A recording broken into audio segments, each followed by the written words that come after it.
the muscles that move the foot and toes. We're going to start with the tibialis anterior. This muscle right here is your tibialis anterior. It's right next to the tibia. For the tibialis anterior, the origin is the lateral condyle and the upper 2/3 of the tibial shaft. Now a little bit comes off of the interosseous membrane.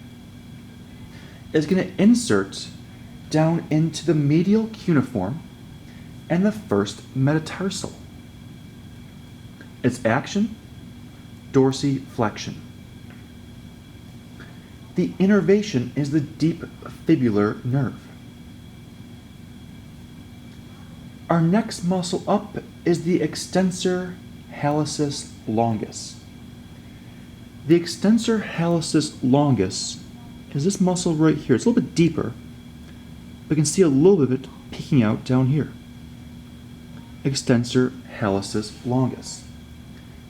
The action, like the name hallucis implies, is it extends the great toe or extends the big toe. Extensor hallucis longus. Extensor digitorum longus will be this muscle right here. Extensor digitorum longus. You can notice the tendons run right down into the individual toes. Your extensor digitorum longus has the action of toe extension, looking at toes 2 through 5. The next muscles are the fibularis grouping. They're going to be out here on the lateral surface. Now you can't really see it from this angle, so we'll have to rotate a little bit. Now that we've rotated the lower leg, you're looking at the lateral aspect here. This muscle right here is the fibularis longus, with this long tendon running down. The origin of the fibularis longus is the head and upper portion of the lateral fibula. It inserts under the foot to the first metatarsal and medial cuneiform. So you can see how it comes down and inserts around down the foot. Its action is plantar flexion and eversion of the foot. Innervation is the superficial fibular nerve. Now just deep to it is the fibularis brevis. You can see some fibers right here and some more fibers here. It's what is deeper under the tendon of the fibularis longus. So fibularis brevis. The action of the fibularis brevis is plantar flexing and everting the foot again. So both fibularis longus and fibularis brevis share the same actions. The next two muscles are part of the calf. So we have to look at the posterior side, which means we need to rotate the leg again.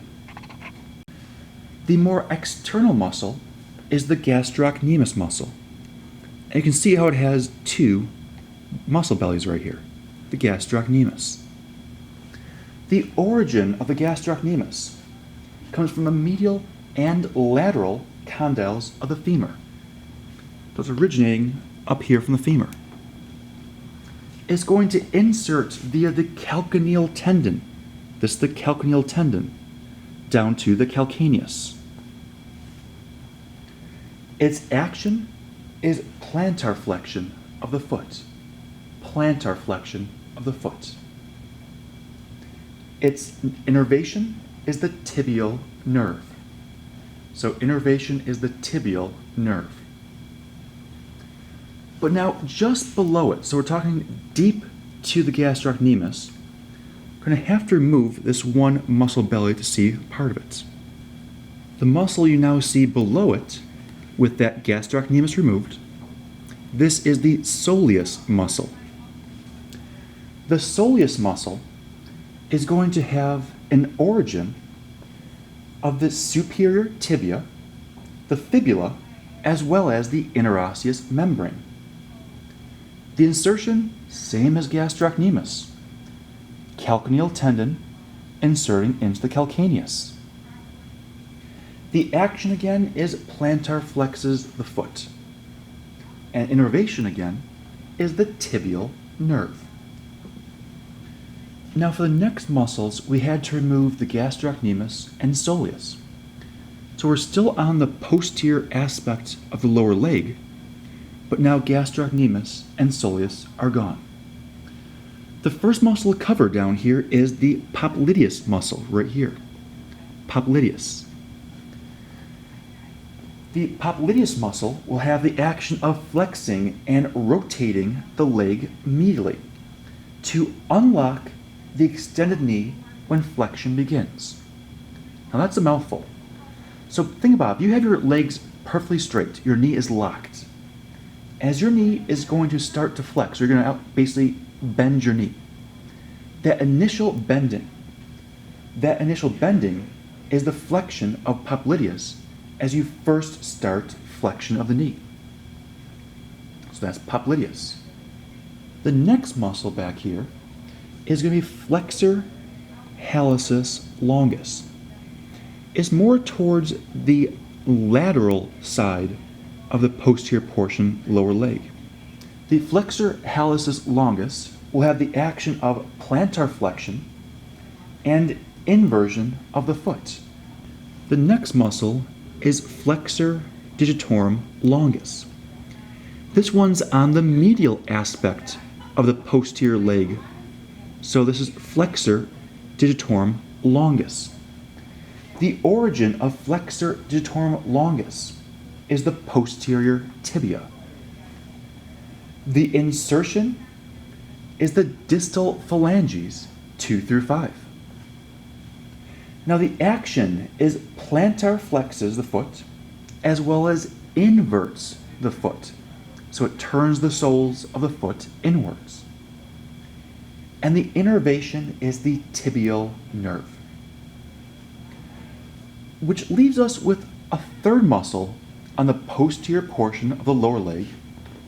That is the tibialis posterior. This is the tibialis posterior. It's found right in between the flexor hallucis longus and the flexor digitorum longus.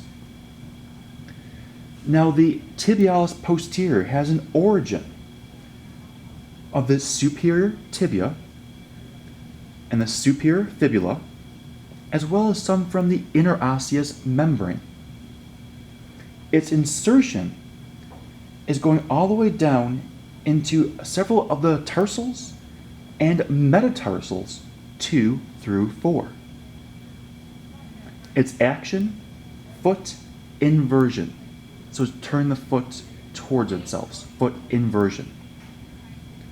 And the innervation is the tibial nerve.